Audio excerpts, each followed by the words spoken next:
Em nome do Pai, e do Filho, e do Espírito Santo. Amém. Evangelho de Jesus Cristo, segundo São Lucas. Glória a vós, Senhor. Muitas pessoas já tentaram escrever a história dos acontecimentos que se realizaram entre nós, como nos foram transmitidos por aqueles que desde o princípio foram testemunhas oculares e ministros da palavra. Assim sendo, após fazer um estudo cuidadoso de tudo o que aconteceu desde o princípio, também eu decidi escrever de modo ordenado para ti, excelentíssimo Teófilo. Desse modo, poderás verificar a solidez dos ensinamentos que recebeste. Naquele tempo, Jesus voltou para a Galiléia com a força do Espírito, e sua fama espalhou-se por toda a redondeza. Ele ensinava nas suas sinagogas e todos o elogiavam. E veio à cidade de Nazaré, onde se tinha criado.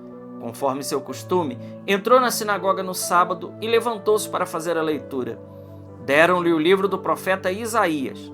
Abrindo o livro, Jesus achou a passagem que está escrito: O Espírito do Senhor está sobre mim, porque ele me consagrou com a unção para anunciar a boa nova aos pobres. Enviou-me para proclamar a libertação aos cativos e aos cegos a recuperação da vista, para libertar os oprimidos e para proclamar um ano da graça do Senhor. Depois fechou o livro e entregou ao ajudante e sentou-se. Todos os que estavam na sinagoga tinham os olhos fixos nele. Então começou a dizer-lhes: Hoje se cumpriu esta passagem da Escritura que acabastes de ouvir. Palavra da salvação. Glória a vós, Senhor. Meus irmãos, nesse dia 26, terceiro domingo do tempo comum, nós temos aqui a liturgia, que temos o iniciozinho do capítulo 1, o início do Evangelho de São Lucas, e depois a gente salta para o capítulo 4, versículo de 14 a 21. Então, Lucas 1, depois de 14 a 21 do capítulo 4.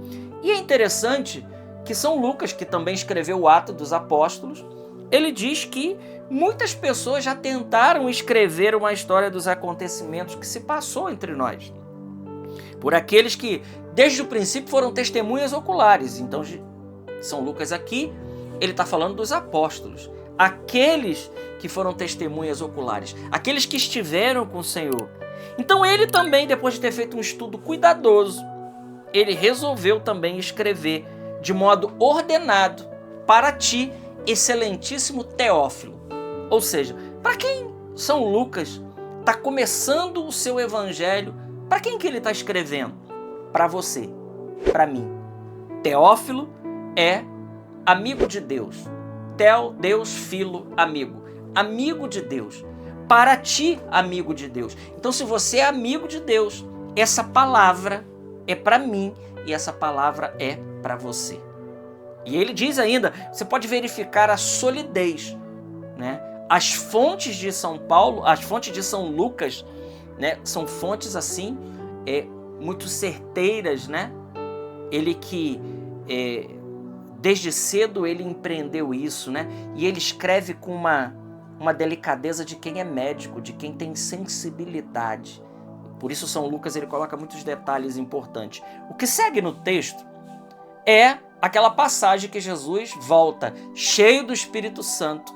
Ele entra na sinagoga em Nazaré no dia de sábado e ele lê o profeta Isaías no capítulo 61 e ele diz: Hoje se cumpriu essa passagem da Escritura. Meus irmãos, Jesus ele veio para nos libertar, ele veio para nos salvar, ele veio para dar visão aos cegos, ele veio para poder, de fato, instaurar um ano da graça do Senhor. Ora, olhando para esse texto, e talvez confrontando esse texto com a sua vida, com a minha vida, você possa se perguntar: aonde está esse poder de Deus na minha vida? Se Jesus ele veio para salvar, veio para libertar, ele veio para curar os doentes, o porquê então, né, as doenças continuam no nosso meio? Por que então as coisas ruins continuam acontecendo com a gente? Ora, não é muito difícil da gente arrumar aqui uma explicação bem lógica para isso que nós estamos vendo hoje no nosso meio. De um lado, e aqui é a maior parte, uma recusa poderosa, uma recusa insistente, um endurecimento do coração da parte dos filhos de Deus. E por isso, exatamente por isso, porque é uma recusa daquele que veio para nos salvar, e é um endurecimento grande do nosso coração, é que Jesus, ele não consegue realizar na nossa vida essa missão de curar, de salvar e de libertar. É evidente que uma pessoa que vive uma vida leviana, que está longe de Deus, se ela fizer uma oração sincera, pedindo a Deus a fé, meu irmão, minha irmã, é evidente, duas coisas vão acontecer. Primeiro, essa pessoa vai se converter. Não tem como não se converter.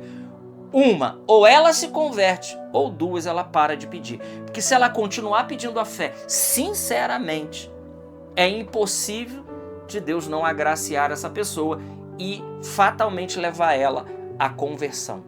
O problema é que hoje nós preferimos muito mais, eu digo nós assim, de modo geral, a humanidade, né? Prefere muito mais uma recusa a Deus, uma recusa a nosso Senhor, do que ficar ali com Ele. Uma recusa. Então as pessoas preferem o mundo, preferem o pecado, preferem as coisas do mundo. Ora, é evidente que uma vez que o homem recusa Deus e ele começa a seguir o seu próprio nariz, é evidente que o resultado disso não é outro senão opressão, doenças e tantas outras realidades. Eu não estou dizendo aqui com isso que doença não dá em quem é de Deus. Não é isso que eu estou dizendo. Eu estou falando aqui primeiro da primeira parte, daqueles que livremente optam pelo mundo, optam pelas coisas do mal, optam pelas coisas do maligno e esquecem que Jesus ele veio para isso. Ele veio para destruir as obras do diabo. Foi para isso que ele veio. Então, o problema continua sendo o quê? Uma recusa de Deus e o pecado, né? O que é o pecado? O pecado é escolher a minha vontade e não a vontade de Deus. É isso. É quando eu não quero me submeter a Deus e eu quero fazer a minha vontade e que a minha vontade não está de acordo com a vontade de Deus. Aí acontece o pecado. Então, querer o que Deus não quer é pecado. É o contrário disso. Santidade é o quê? Querer o que Deus quer. Querer o que Deus quer, fazer o que Deus quer é santidade. E aí a gente consegue experimentar a graça disso que Jesus veio realizar na nossa vida. E querer o que Deus não quer e fazer o que Deus não quer é exatamente isso. Errar o alvo, como diz São Paulo, armatia. Errar o alvo.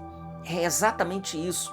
Então, por um lado, muitas coisas que acontecem na vida das pessoas são porque elas procuram.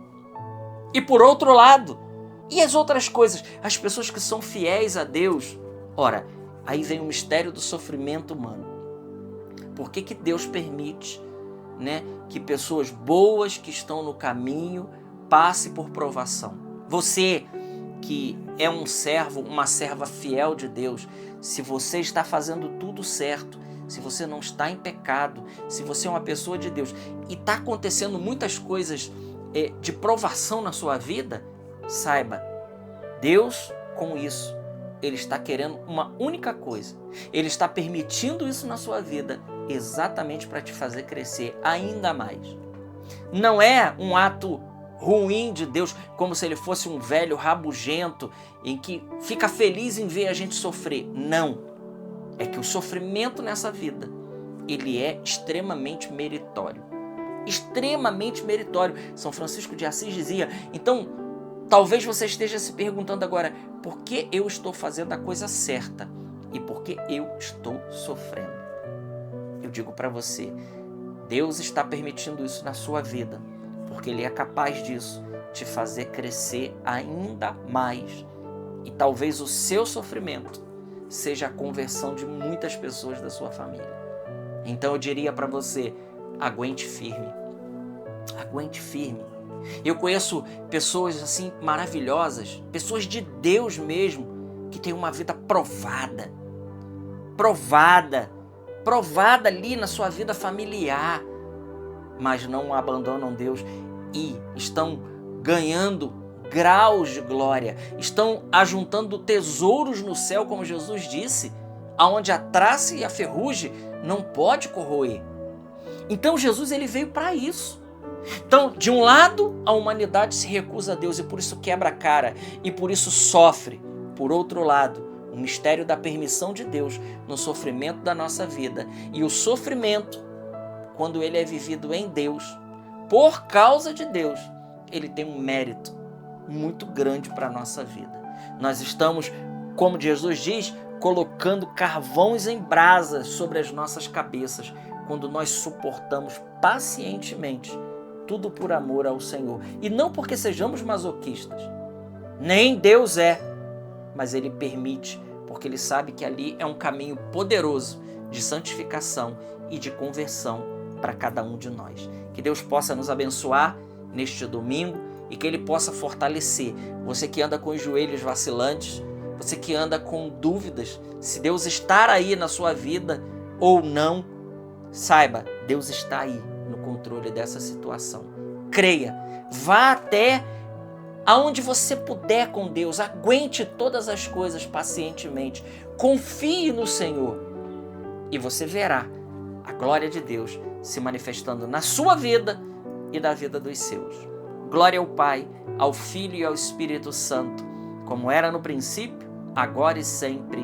Amém. Salve Maria Imaculada.